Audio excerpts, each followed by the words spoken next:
Welcome back to the Unbreakable Podcast, a journey of healing and hope. I'm your host, Christy. My co-host, Bailey, is in the other room today because he can't quit flying long enough to work today. That will be reflected in his paycheck.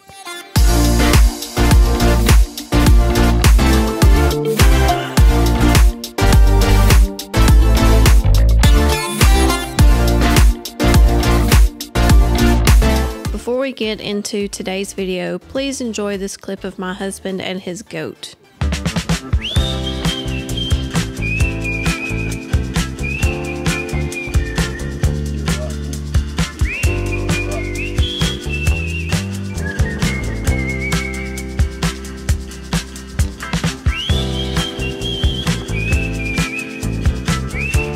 We should all be so lucky as to find someone in life who looks at us the way these two look at each other.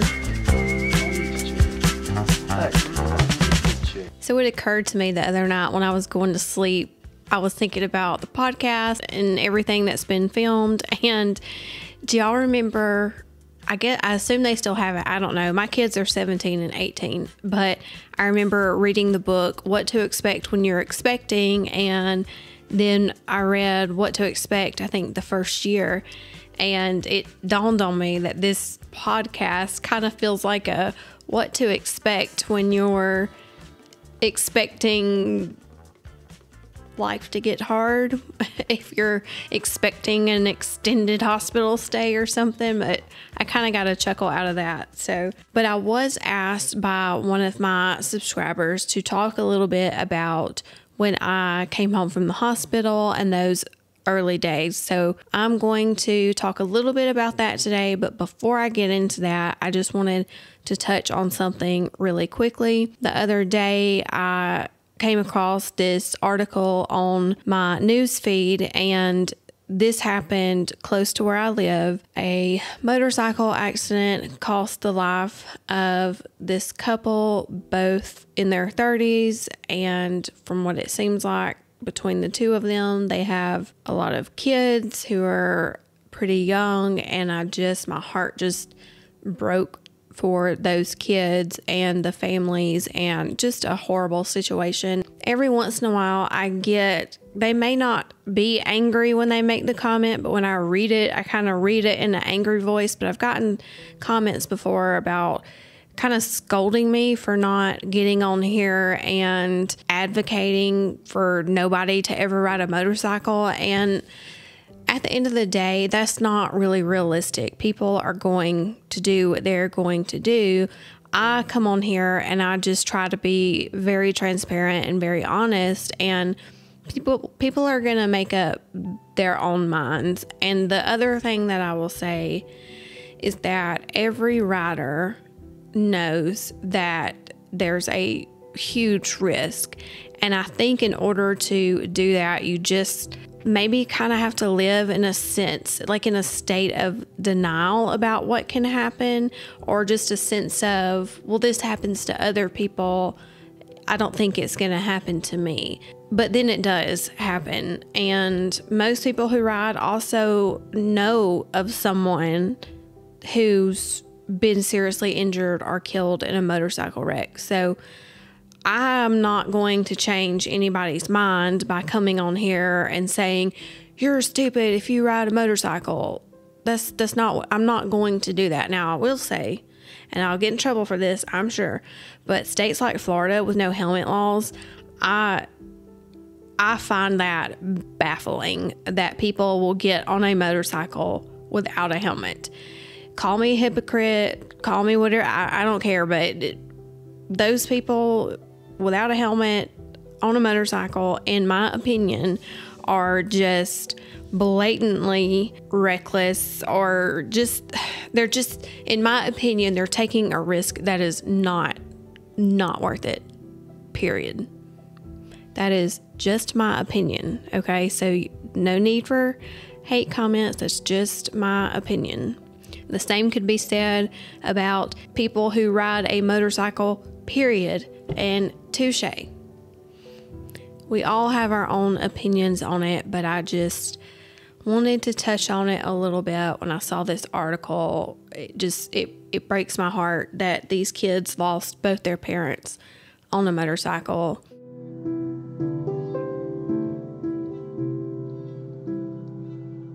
All right, back to the topic.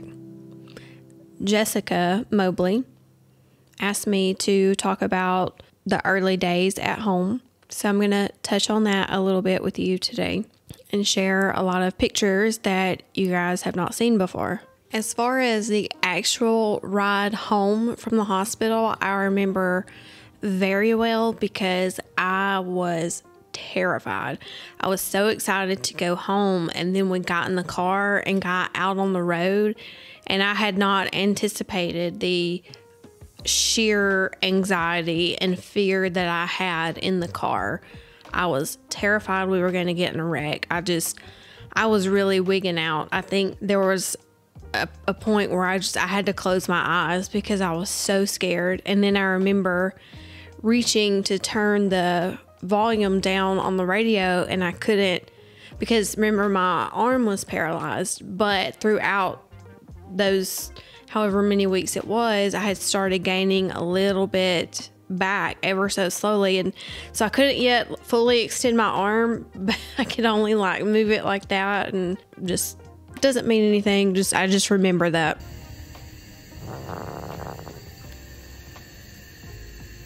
When we got close to home, there was a little caravan of police, sheriff's department, and my EMS family that carried me the rest of the way home, and that was really special. We made the comment during that most convoys like that are for a funeral or something to that effect, and so it was not lost on me that I was alive and present and got to really appreciate this act of support from my coworkers and my law enforcement family. When I got home, there was a ton of people waiting for me, but it was also during COVID, so everybody was like out in the yard, and I don't think he would really let anybody close to me. He was super paranoid and protective, and I get it, but I was just really happy to be home. I was really happy to see my dog and just back in my environment, although there was quite a bit of things that had to change because I was in a wheelchair for a while and we had to make the place wheelchair friendly. But there's really not a whole lot to say about when I first got home. Lee was off work, the kids were in and out, and we just were trying to adjust as best we could. Honestly, in last week's episode, if you watched it, I talked about how I got put on Cymbalta and within a couple days was a different person. That actually continued. I really haven't struggled that much again since that. And so when I got home and in the subsequent months up until now, I've done really well. There's been, ebbs and flows, ups and downs, but for the most part, I've had a really positive outlook, which if you know me from before, you know that I was kind of a pessimistic person. I hate to say that, but I was kind of pessimistic, but now I'm definitely more optimistic, and that has been a constant really since I came home. So I had home health for a while. They would come in, and it felt kind of weird because you could tell they were used to working with like the elderly and not with somebody that had been through kind of what I had been through. And so, but one good thing about home health was the nurse that would come see me, because I had if YouTube will let me show it, I will show it, but it's kind of gross. So trigger warning, if you don't like, or if like bodily things gross you out, you might want to close your eyes for the next minute or so. But I had a spot on my leg open up, and it actually got worse and worse, and it went all the way down like to the bone. And because I had home health, I didn't really have to go to the doctor. we cleaned it, and every day I would have to put packing gauze in there, which luckily I couldn't feel my leg, so I was able to do that. And I actually have some feeling back, but the front part of my leg from the knee down is still pretty much dead as far as sensory goes.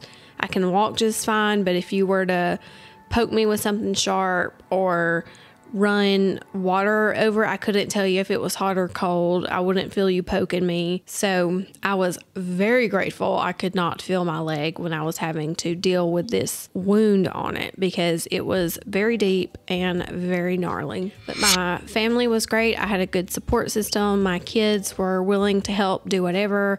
Lee did have his hands full, because he would have to help me shower and fix all my meals. My mother-in-law, when Lee went back to work, my mother-in-law was here, and I think she was 80 at the time, and she worked herself to death trying to fix me meals and help feed me and keep up with the laundry and stuff like that. But I was very fortunate that I had a good support system, because not everybody does. Not everybody has a spouse that can take 3 months off of work. So I would say, other than my haircut, having to go through the awful pain of growing my hair back out, other than that, I really feel like I was in a good mindset. I was in a good place. I was just have this overwhelming sense of gratitude to still be here and to get to see my kids grow up. And I think I still feel that way. So surprisingly, I never had like a poor me pity party. I was just overly grateful to still be here and to have the function that I did have, because not everybody is as fortunate as I am in their recovery process. And it could have been a very different story if I don't want to say if I was permanently in a wheelchair, because there's lots of people permanently in a wheelchair that live very fulfilling lives, but that wasn't my story, so I can't really speak on that. But I'm not sure how my mental health would have been having to lose so much for the rest of my life. But I think it was easier because we knew the time would come where I could start walking again, and we knew that I was going to keep improving. And I have, and you guys have seen it, the ones that have been here from the beginning. If you go back and watch my first few videos, I'm clearly doing a lot better here almost a year later since I first started on YouTube. I am not a mental health professional, but I get asked all the time, how do you get through it? And I'm really careful when people ask me that, because I'm not a mental health professional, and my advice is always going to be to talk to a professional. It doesn't have to be somebody that diagnoses you with anything and puts you on medicine, but just talking to a therapist, I think, is a really great first step if you're struggling. And I did. Her name was Amanda. Hey, Amanda, I don't know if you'll see this, but if you do, I'm doing great. But I talked to Amanda for, I think, like 3 months, and the only reason I quit going was because I had knee surgery and I was back in the wheelchair for 3 months, and I just kind of phased out, but I've still been doing well, so I haven't felt the need to go back. But if I ever do feel the need to go back, I certainly will. So speaking outside of that, my advice, my non-professional, let me reiterate that, non-professional advice for a long recovery like this, and it doesn't have to be just physical, just through hard times. Find something that you enjoy and put your energy into it. For me, it was obviously crochet. I started crocheting when I went through my divorce with my first husband over 10 years ago, and that has been a game changer for me. It keeps my mind busy, it keeps my hands busy, and has really been beneficial. It's been a healthy outlet for me. Now, I'm not saying finding a hobby can cure everything, but that is what has worked for me, whether it's crochet, making jewelry, macrame, woodworking, I don't know, whatever floats your boat. Find something you enjoy and just put some creative energy into it. Again, that is non-professional advice. That may be horrible advice, but that is what has worked for me. There was one other thing that I did forget to mention, and this happened during rehab, and that was the first time that I saw myself in a mirror since my accident. It was a couple months after my accident. I had no idea what I looked like, and I was in my wheelchair and I was going to the bathroom or something, but I accidentally caught a glimpse of myself in the mirror and I started hysterically crying. I had no idea that I looked like that, and that set me back a little bit. For a couple of days, they had to cover the mirrors in the, like, where you would go do therapy in the therapy room. They would have to cover the mirrors because I was just hysterically crying. But then I got over that and it wasn't an issue anymore. But be gentle with yourself. You're not always going to look like that. You will look better, but that can be a little rough and can be hard to work through. As you can on the left. 1,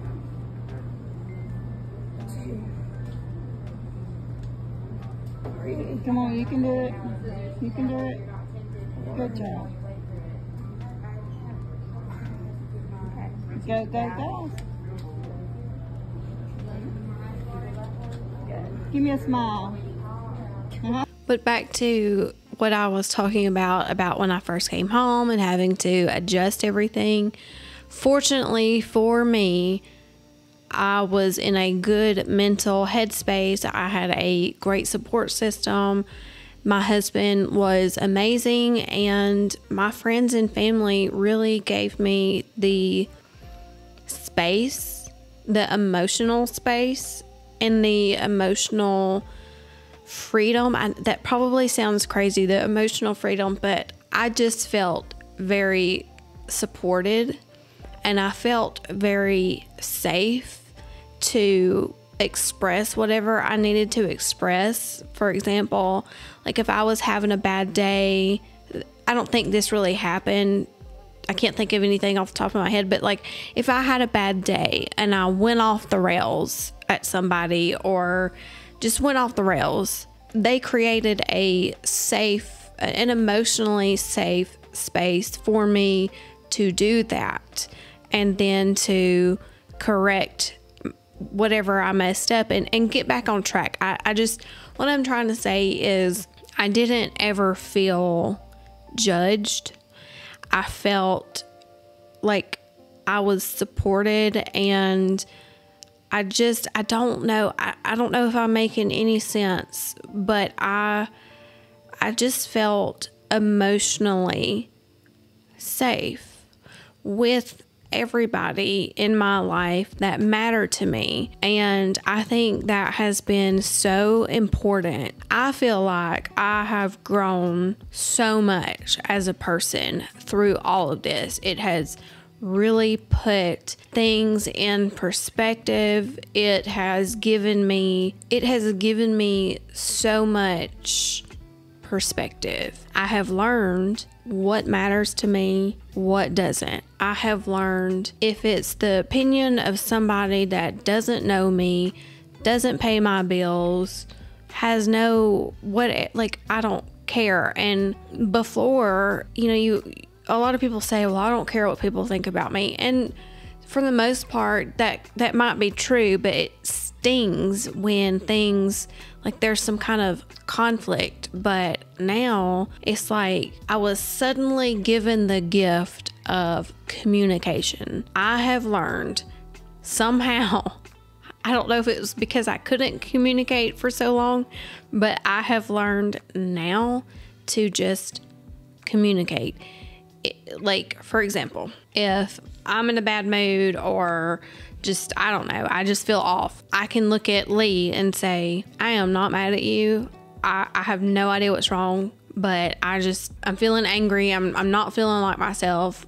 I just need to be a butthole. And he would let me be a butthole. And then after I got it all out, I would say, thank you for letting me be a butthole. I feel better and you took it like a champ and I love you. I don't know if that's healthy. I have no idea. We're not in marriage counseling, but it works both ways. And it's also helped with the relationship with my kids, like with all of my relationships. I feel like I have learned to communicate. Now, I'm not saying that I'm perfect and there's not somebody out there that's mad at me for some reason I don't know about, but life is too short.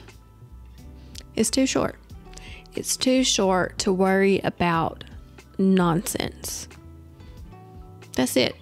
And it took a motorcycle wreck where I was internally decapitated, amongst other things, if you guys have been following along and seen, but I get it. I get it. Life is short. It's not guaranteed. You don't get yesterday back. You can only control your actions, not how others perceive your actions. Be kind to people. Say what you mean what you say. Show people some grace. Don't be a doormat, but show people some grace. And don't give your power away to other people. I would like to end today's podcast with this. I don't think I will ever say that I am grateful for what happened to me. To say that just feels like a mind and it feels wrong. So I'm not glad that I was in that wreck, that my family suffered the way that they suffered. I'm not grateful for that. I would never be grateful for the pain of other people, but I am very grateful for the lessons that I have learned. I feel like all of those events kind of handed me on a silver platter just wisdom, the ability to communicate, being more secure in myself as a woman, as a person, as a human being. And the perspective that I now have has made me happier than I've ever been. My relationships with my spouse, with my family, with friends is better than it's ever been. So there are good things that have come from that, and I am very grateful for those things. It's just not something that I can say, I'm glad this wreck happened to me. I hope that comes across. Like, I hope you understand what I'm saying. I appreciate all the engagement. I appreciate all of your comments. I do try to read as many as possible. Check out the description of the video. I will put a link for my latest crochet project that I'm really proud of. It is not my pattern. I just crocheted it, but I have listed it to sell on Etsy if you're interested. If it doesn't sell, that's fine with me because I'll keep it. People often wonder like why I make the things that I make. I make things that I want, and then I'll list it or whatever. And if it doesn't sell, I don't care because it's something that I wanted. So definitely not out here begging for sales, but I did list it. If you're interested, if it doesn't sell, that's still totally fine with me because I love it. Go out and have a great weekend, guys, and do something nice for somebody. Send a text, make the phone call, send a DM, just encourage somebody that you know that might be having a little bit of a hard time, because little things can make a big difference. I will see you guys very soon.